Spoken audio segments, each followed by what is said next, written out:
선천은 간센보살님께서 모든 중생들을 보살펴 주시듯이 저희들 또한 살아가는 모든 것 위에 행복이 있고 평화가 있고 안락이 있게 하겠습니다. 나모라 다나다라 야야 나망알야 바루기제 세바라야 사바하. 만공의 공덕주 회원님들을 비롯해서 이 시간 늘 함께하고 계신 모든 분들께 그저 1년 내내 날마다 좋은 날 있으시기를 기원드리겠습니다. 특히 한절기의 건강 조심해 주시고 하시는 일 원만 성취되기를 다시 한번 기원을 드리겠습니다. 늘 감사한 마음으로 불교방송을 늘 많이 애청해 주시고 또 만공에 가입도 많이 해 주셔서 저희들이 방송을 이렇게 원활하게 할 수 있도록 도와주시는 모든 분들께 이 자리를 빌어서 다시 한번 감사의 말씀을 드립니다. 오늘은 우리 주변에 있는 얘기로 지금까지 10여 차례 이상 삶과 죽음에 대한 얘기를 해왔습니다. 지난 2월 14일 춘천 불교방송에서 뉴스 시간에 서울에서는 방송 뒤에 이어서 강원도에 관한 소식을 내놓는데 보니까 올해 강원도에서 입학식을 하지 못한 초등학교, 중학교가 24개 학교에 이르렀다. 그러니까 24개의 초등학교와 중학교에서 입학하는 학생이 하나도 없어서 입학식을 하지 못했다. 그런 뉴스가 나오더라고요. 도시에 사시는 분들께서는 그런 일도 있느냐, 남의 일처럼 놀라지 않으실지 모르겠지만은 여기 강원도에서 있는 제 입장에서 듣고 보니까 보통 일이 아니더라고요. 그래서 오늘 그에 관한 말씀을 좀 드려볼까 그런 생각을 하고 있습니다. 평상시에 광운사 이 산에서 쭉 내려가서 국도에 보면은 56번 국도 그래요. 56번 국도 그러면 여러분들 아시는지 모르겠습니다만은 국도에 번호가 매겨지는 것이 홀수로 매겨지면은 남북, 남에서 북, 북에서 남으로 이어지는 국도 길이 되고 또 짝수는 동서간에 동쪽에 서쪽, 서쪽에서 동쪽으로 가는 길에 붙여진 이름이 짝수로 이름이 나타나져요. 그래 56번 국도로면은 동서로 이어지는 길인데 광운사 산에서 내려가서 국도에서 동쪽으로 조금만 가면 한 3, 4km, 한 4km 될 거야 아마. 가다 보면 초등학교 있던 자리에 폐교 학교가 없어지고 건물만 있어 일반인들이 주거하고 있는 그런 학교 자리가 나와요. 건물은 그대로 있어요 지금도. 그리고 또 서쪽으로 한 3km 가면은 거기에도 초등학교가 있던 자리가 학생이 없으니까 폐교가 돼서 토요일 날 일요일 날 캠핑족이 와서 쓰는 불을 번쩍번쩍 해놓고 용도가 변경이 돼서 그런 모습을 띠요. 그럼 지나가다 보면은 학교가 두 군데나 동쪽으로 가나 서쪽으로 가나 학교가 없어져서 그런 모습이 되니까 이게 다시금 생각해야 되는 그런 계기도 돼요. 그리고 또 광운사에 있는 여기는 화천면인데 저쪽은 뒤편에 내천면 그러는데 여기 신도가 있는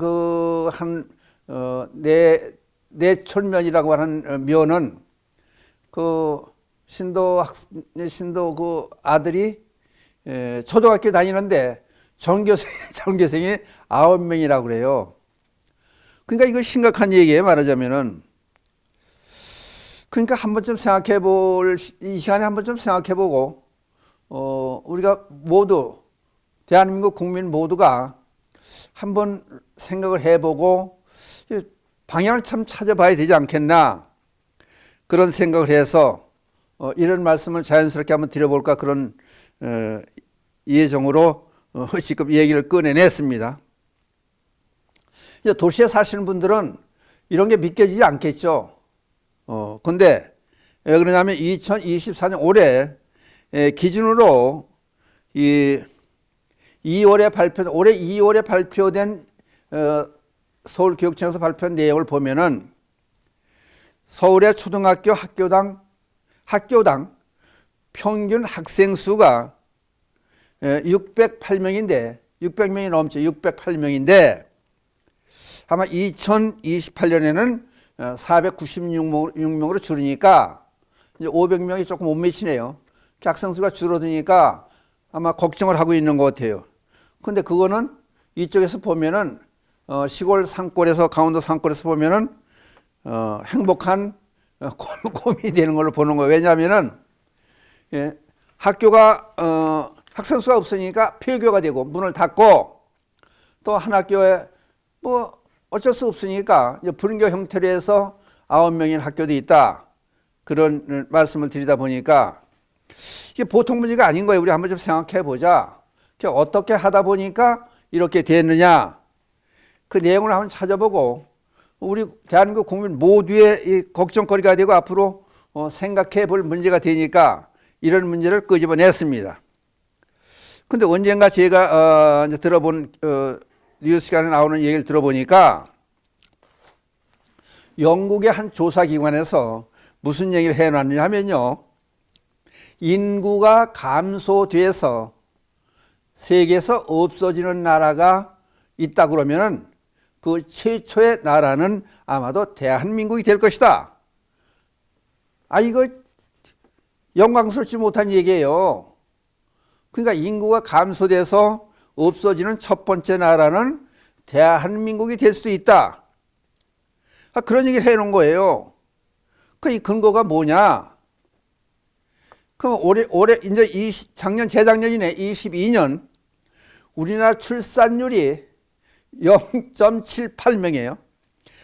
그러니까 한 명도 안 돼. 한 가정 이제 부부가 결혼해서 한 명도 낳지 않는 거예요. 그러니까 거기다 100명의 자녀를 낳게 되면 1%가 되는데 그 1% 미만인 나라가 전 세계에서 유일하게 대한민국이다. OECD 경제협력개발기구 가입 중에 우리나라가 유일하게 1% 미만의 나라가 됐다.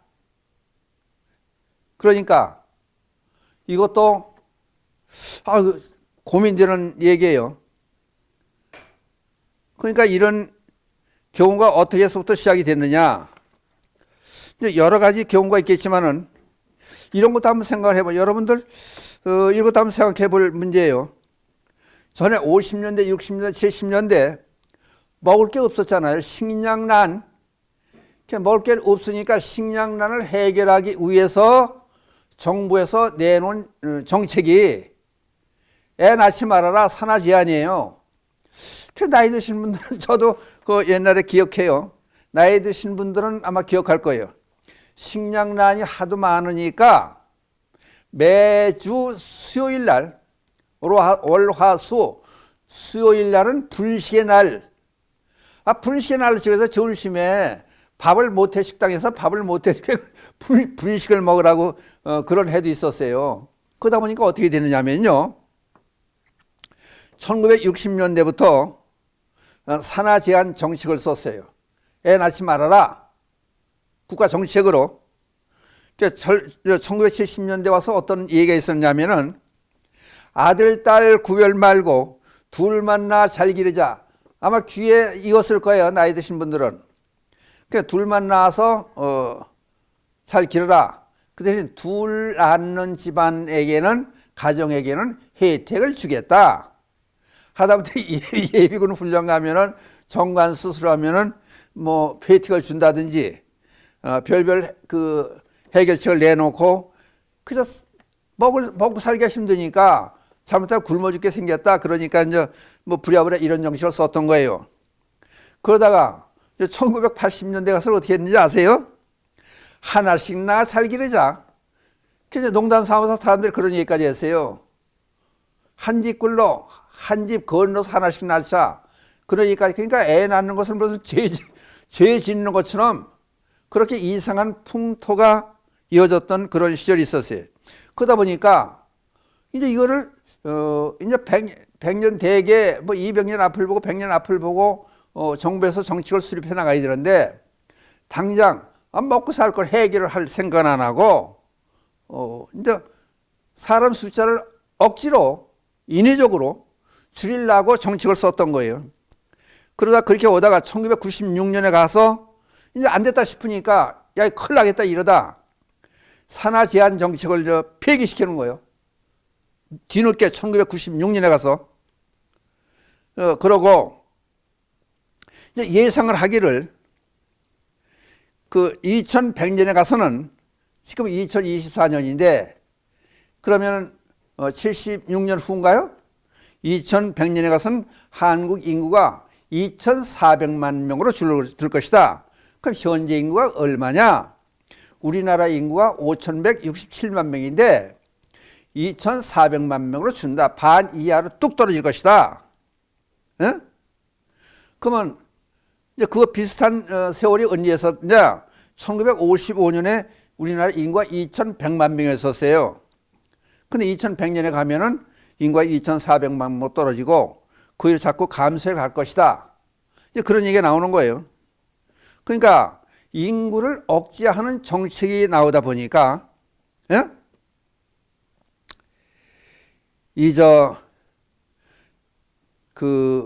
모자 보건법에 의해서 낙태라는 말을 또 낙태라고 하는 말을 안 써요. 임신 중절 수술 그래요. 여기 지금 합동천도제 여기 이제 하고 있는데 여기 이제 60대, 70대, 80대이신 분들, 50대 이상 되는 분들은 그 낙태시킨 자연유산이라든지 이제 병원을 통해서 낙태하신 분들이 많아요. 그래서 그 영가들도 여기 함께 이제 모셔놓고 있는데 많은 분들은 뭐 5, 6은 보통이고, 둘, 셋, 대개 없는 분들이 없을 정도가 돼요. 그러니까 이걸 정부에서 공식적으로 인정을 안 했지만 그 이전에는 2021년 이전에 인정을 안 했지만은 그 2021년 1월 1일부터는 낙태에 대한 처벌을 받지 않는 거예요. 그 이전에는 법으로 규제가 돼 있던 거예요. 그나저나 그래도 낙태 수술을 암암리에 해왔던 거예요. 정부에서 묵인해 줬던 거 왜? 먹고 살기 힘드니까 애 낳지 말아라. 인구 줄이기 위해서. 그래서 여기 자료를 뽑다 보니까 2017년 1월에 국회 토론회에서 대한산부인과 의사회에서 발표한 내용이 국회 토론회에서 나온 얘기예요. 하루에 낙태 수술이 임신 중절 수술을 하루 3,000건씩 했다. 1년에 110만 건의 중절 수술을 했다. 그런 얘기가 나와요. 그러니까 이게 어마어마하게 어떻게 보면은 죄를 엄청 많이 진 거예요. 그러니까 정부에서 이런 정책을 썼던 거예요. 그 과보로 지금 어떻게 됐습니까? 인구가 줄어가지고 인구 늘리게 급급해요. 몇 년 전이죠? 여러분들 기억하시겠죠? 대통령 후보로 나왔던 한 분이 애 낳으면은 뭐 1억을 준다, 2억을 준다. 각 가정마다 뭐 1억씩 한 사람이 1억이 2억이 줘야 된다. 국회에서 쌈박질만 하고 있으니까 국회 해산을 해야 된다. 그리고 그 얘기 들었을 때 여러분들 어떤 생각을 하셨어요? 저 코미디 같은 얘기 아니냐? 뭐 저런 쓸데없는 얘기를 하고 앉았냐? 그래서 호응을 받지 못했어요.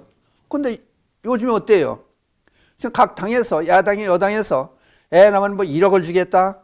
그리고 셋을 낳으면은 뭐 1억으로 지원해 줬던 돈을 감해 주겠다. 다른 혜택을 주겠다. 별별 얘기가 다 나오는 거예요, 지금.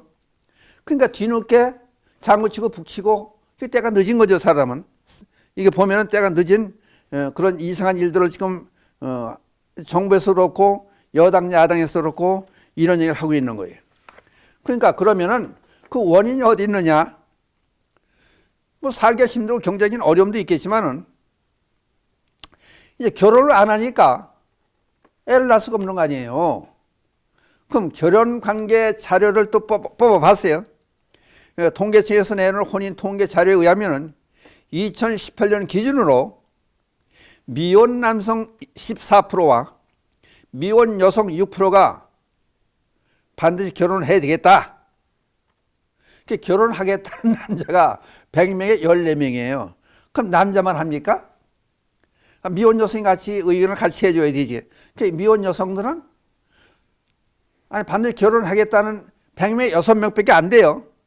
반면에 미혼 남성 39%하고 미혼 여성 55%가 해도 좋고 안 해도 좋다. 이런 통계가 나왔어요. 결혼이라는 거는 이제 하지 않겠다는 얘기가 많죠. 꼭 결혼해. 여성 입장에서 6%밖에 안 되니까. 그러니까 이거 이제 거기에 관계된 이제 거기에 이제 생활의 제약도 받고 돈도 들고 문제가 많으니까 2019년 웨딩 컨설팅 업체인 듀오 워드 회사에서 조사한 내용이 2019년이에요. 평균 결혼 비용이 2억 3,186만 원이 든다. 거기에 주택자금이 1억 7,053만 원이 들고 결혼 비용은 평균 6천만 원이 든다. 결혼 비용이 6천만 원 드는 게 뭐 이거는 평균이니까 뭐 1억 드는 사람도 있고 2억 드는 사람도 있고 그렇겠죠. 그리고 적게 드는 사람도 있겠죠, 물론. 예? 그리고 자가주택을 구입하게 이제 결혼해서 집장만을 하게 되면은 40.4%가 2억에서 5억의 돈이 들더라. 신혼 살림집을 마련하는데 그렇다는 얘기야. 또 45%는 5억 이상의 주택을 가져야 되겠더라. 전세로 사는 사람의 43%는 1억에서 2억짜리 전세를 들어가야 된다. 또 거의 24.5%는 2억 이상의 전세를 얻어야 되겠더라. 왜? 직장 관계돼 있고 생활권을 보면은 이렇게 이제 돈이 많이 들어가는 거예요. 그러니까 생활의 제약도 받지만은 돈이 많이 들어가는 거예요. 그러니까 이게 이제 여러 가지 문제가 이제 같이 발생되는 거예요. 그러다 보니까 이제 결혼하는 그 인구가 그 2023년 9월 27일 날 발표된 내용을 소개하면은 그 1970년에는 100만 명이 정확히 101만 명이 결혼을 했고 1980년 77만 명으로 줄어들었고 2001년에는 56만 명으로 줄어들었고 2019년에는 30만 3천 명으로 줄었다는 얘기예요. 이게 이제 결혼한 쌍을 얘기하는 거죠. 그리고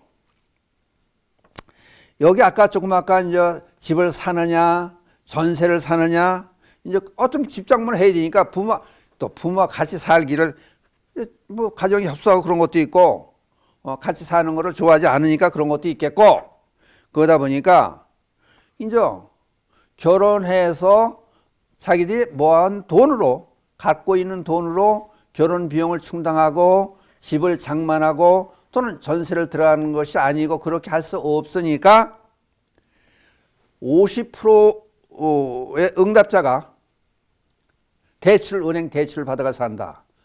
결혼하면은 빚더미 속에서 사는 거예요. 그러니까 이게 여러모로 생각하면은 문제가 많은 거예요. 결혼 건수에 대한 얘기를 했는데 1996년에는 43만 건, 예? 1996년에는 43만 건이 결혼에 있었는데 2005년에는 31만 4,304건의 결혼이 있었더라. 근데 2015년에는 30만 2,828건의 결혼식이 있었다. 그러던 것이 이제 2021년에 와서는 어떻게 됐느냐? 19만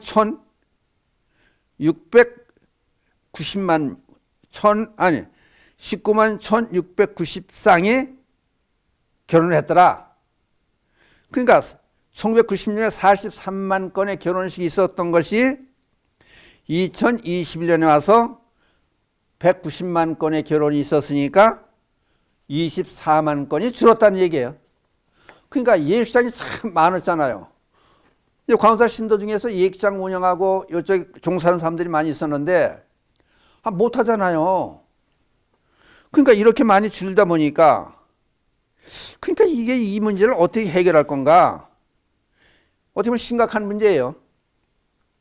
그러니까 점차적으로 인구는 줄어가고 결혼한 사람이 죽으니까 학교는 문 닫게 되고 그럼 보세요 이제. 그럼 강원도에서만 국한된 얘기가 아니고 전국적으로 파급돼 나가겠죠. 그럼 올해 아까도 BBS 춘천 불교방송에서 뉴스 시간에 방송된 내용을 아까 소개해 드렸습니다. 강원도에서 올해 입학식을 못한 초등학교, 중학교가 24군데나 됐더라. 그럼 이게 나중에 고등학교에도 영향을 미칠 것이고 대학에도 영향을 미칠 것이고 그러니까 지금 현재도 대학을 문 닫게 된 대학이 많다는 거예요.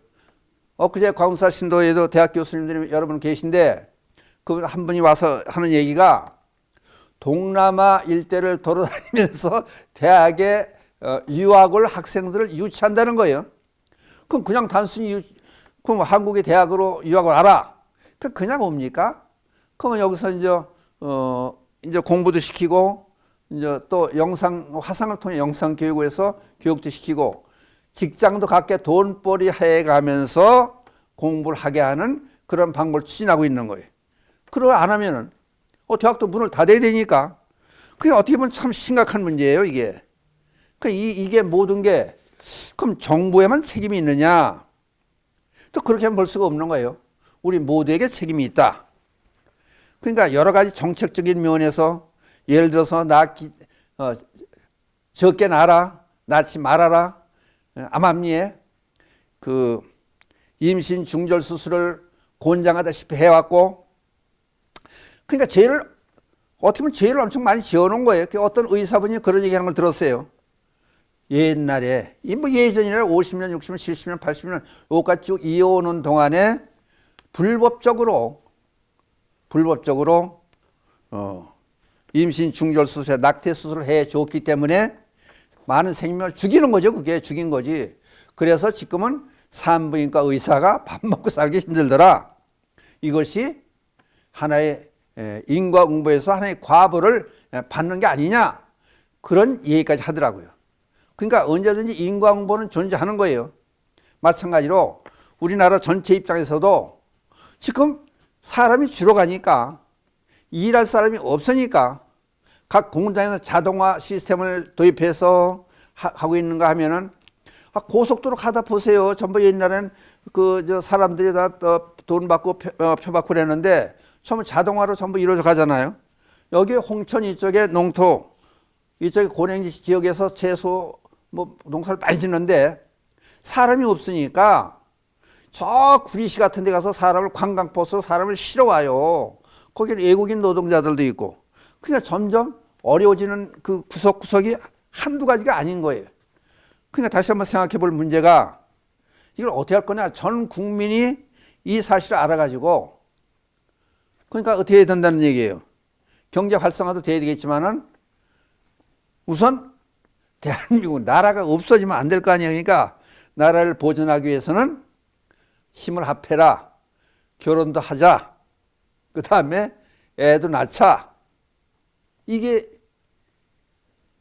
참 그러니까 불교방송에 이런 얘기 하는 게 이게 어떻게 보면은 참 어떻게 보면 아이러니로 될 수 있는데 안 할 수 없으니까 이런 방송을 했습니다.